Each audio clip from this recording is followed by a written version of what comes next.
Hey y'all, it's your girl Jakayla A, and I'm back with another nail tutorial today. This is such a fun look. I'm doing this on my cousin. It's like a purple, pink, and orange look. It's only a little bit of bling involved. We didn't go too big on the bling today, but this was a very pretty, like, summertime, end of summer type of look. So today we got a little bit longer of a video because I involved the prep.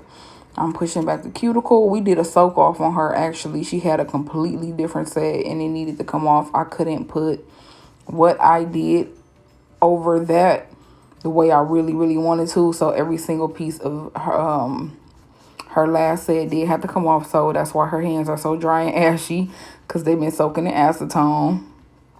Don't worry about it.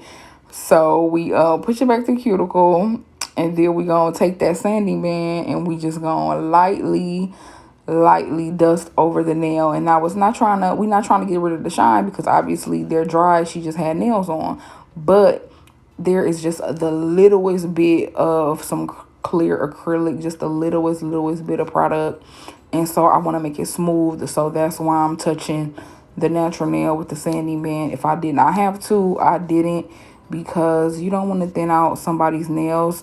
Soaking them off instead of ripping them off or pulling them off or using another nail to take them off, any type of form of forced nail enhancement removal, soaking them off is way healthier, and it's already going to result in you not having thin ass nails. But we still don't want to do too much. And then I didn't want to really take all of the length off of her nails, but they were extremely square, and I really struggle with the type of tip that I was going to use and that I like to use with putting them on a square nail. So I always like the nail to already be rounded. It just helps me out a bit. So I went ahead and did that.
So it's time to go ahead and put the tips on. I don't really know what they're called, so I always call them just infiling.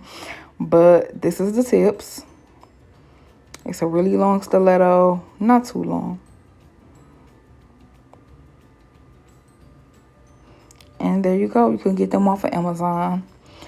And they're really affordable too. So I went ahead and I put them on using KDS glue. And now I'm just trying to make the area where the tip and the free edge of the natural nail meet. I'm trying to make that area very flesh. That area gets real bulky. You just want to, make that area a little bit more flush. It'll help with your application. I used to use a hand file, but now I've learned that I can use this sanding band. I just have to have a lighter touch. Then I usually have. I'm very rough and very heavy-handed. I think you can kind of tell in my application. But when you're doing nails, you do have to have a soft touch, and you do have to be patient as well. So lightly going over that area with the sanding band just to make it more flush. Okay, so today we are using Meraki acrylic. I think it's at Meraki Nails. Oh, no, it's not. That's a lie. But look up Meraki Nails. I think her name Jay Caprice. Capri. I'm not even gonna lie. But the brand is called Meraki Nails, and she's a black woman. She owns the brand. Some time ago, I did a haul video on this channel as well of me swatching every single color in her line. At the time, it was $200 on sale, and I bought like 30 colors. And some of them marble bad, so I didn't really touch them for a while. But doing this set really reminded me that some of them are amazing and that I really should use them more. I have 30 of these colors and I should use them more. So I'm using a orange, pink, and purple from there because I had an orange, pink, and purple polish to accompany this design. So that's why I chose them 3 colors. And then I'm using blush, cover blush from Young Nails. And I'm using a clear just to cap the colors in and the ombre that I'm going to do. Young Nail Protein Bond, always on the primer. I don't use a dehydrator. Size 12 or 14 on the brush. It just depends. I think in this actual... in this tutorial, I ended up using both. I think that the 12 started getting too gooky. I don't know if I didn't clean it good. I don't know if it was too cold in this room, but my acrylic started sticking in it. And I think I actually changed it out in the middle of the service. And then monomer, any kind you like. I like Glam and Glitz, and they sell it at my nail supply store. So until they don't sell it, I'm going to always be using Glam and Glitz. It just works for me. I'm putting down a clear layer just in case next time we want to just file off the design and keep it, because I never know what I'm going to do with my cousin. I never know if I'm going to be able to keep the design and fill it and do something different, or if I'm going to have to take the whole thing off. Most likely I'm going to have to take the whole thing off, but I still do this anyway. So I'll go ahead and get that done, and then I'll jump right into the design. And when I set up to do this, I really did not know what I was going to do. I just knew I wanted to do some cheetah print, and I knew that had to be painted. So the colors that I chose coincided, and I just went with the flow. So I'm about to get into the application, and I'm going to let y'all enjoy that.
All right, the application is just ending. I love that blush color. Look at that.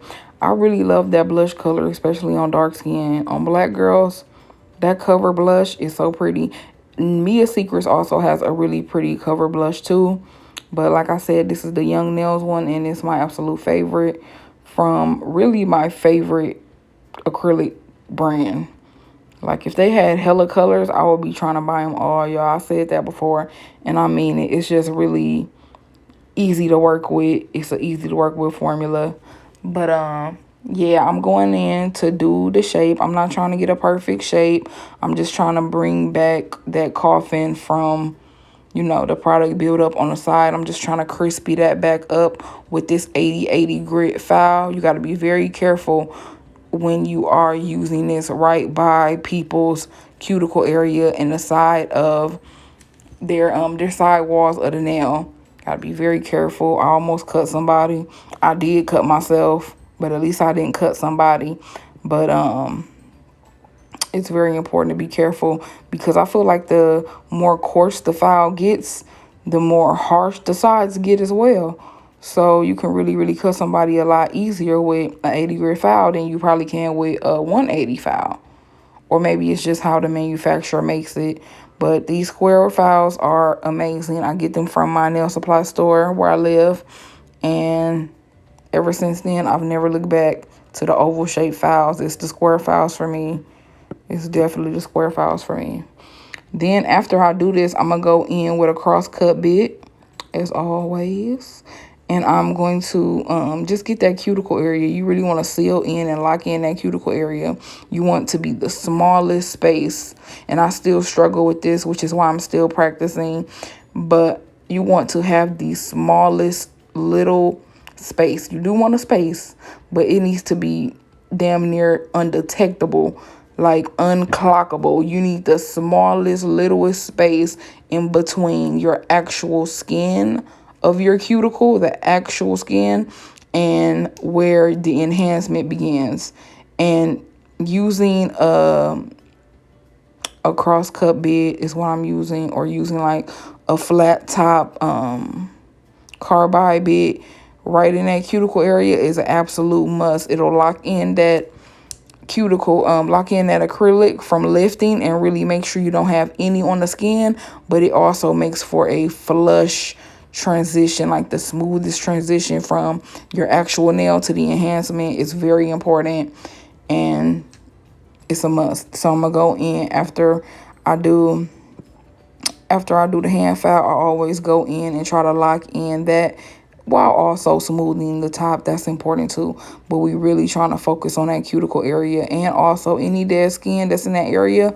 You can get it right on up with this bit here.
All right, now it's time for the painted design. I did it on like 4 fingers on each, two fingers on each hand, excuse me, 4 altogether.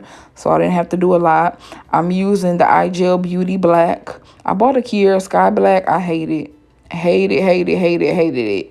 All the colors that I'm using, the pink, the orange, and the purple are from D&D. Love D&D. D&D will remain something that I try out and something that I buy, even though it's very hit or miss. It's kind of like iGel Beauty is very hit or miss. But you really cannot beat a deal that comes with a regular polish and a gel polish. Like, it's undefeated for that reason alone. You get a regular polish and an identical gel polish. And then don't let them take it to the next level and give you identical acrylic. Because at my nail supply store, they sell a 3-piece deal. You can get the pack of polish that comes with a 2-pack, and you can get the acrylic. Like, that's beastie. That's an easy way to have your hands and your feet be the exact same and not have acrylic toes. That's everything. So I go in with the orange, then I go in with the pink dots, then I go in with the purple dots. I'm trying to mimic the same, color graduation as I did in the ombre. So I go in with that and I let that cure. I only had to do 1 layer. It wasn't that serious. It was pretty opaque just to do 1 layer. Then after that cures, I go in with the black. I'm using the bigger side of the dotting tool to make the colorful dots.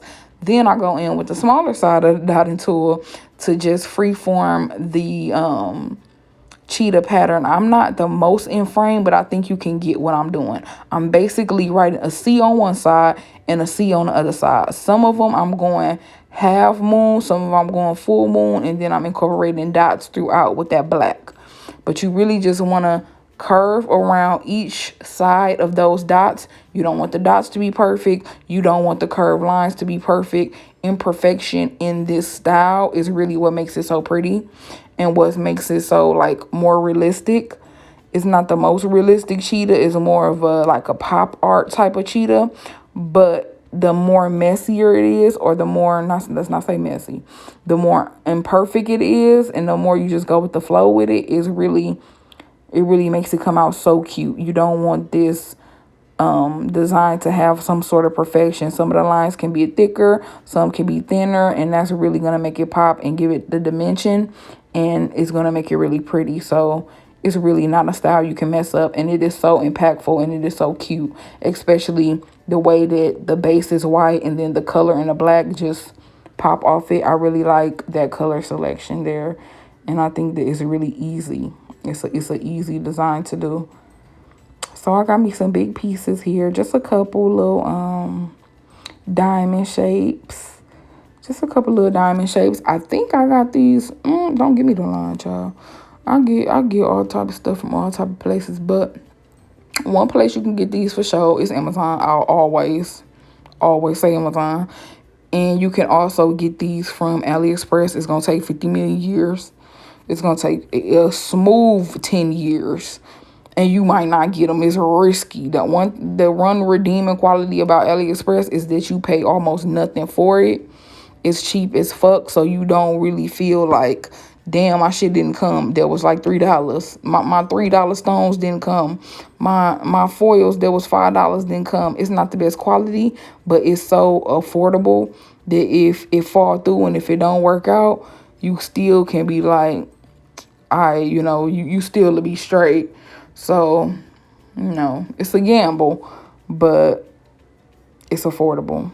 So you can always go there. You can always go to Wish, Alibaba, or you can support a fellow, nail tech on Instagram. A lot of them have really, really great boutiques. I know I support all of them, especially the black girls, because that's just how I get down.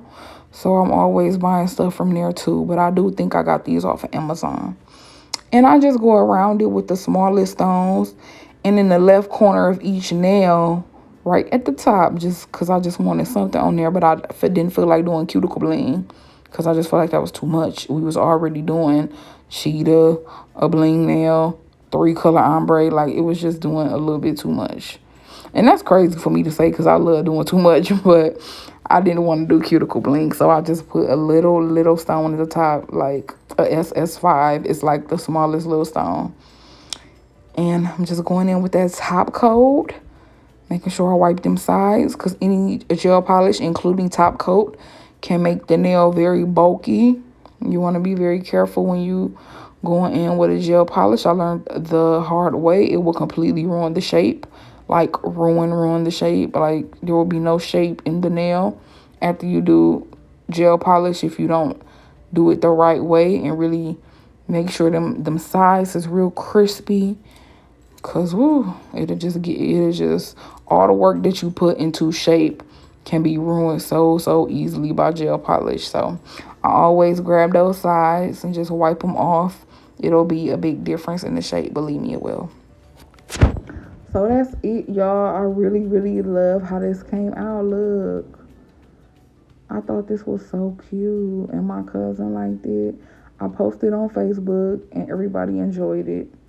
So I'll catch you on the next one. Bye.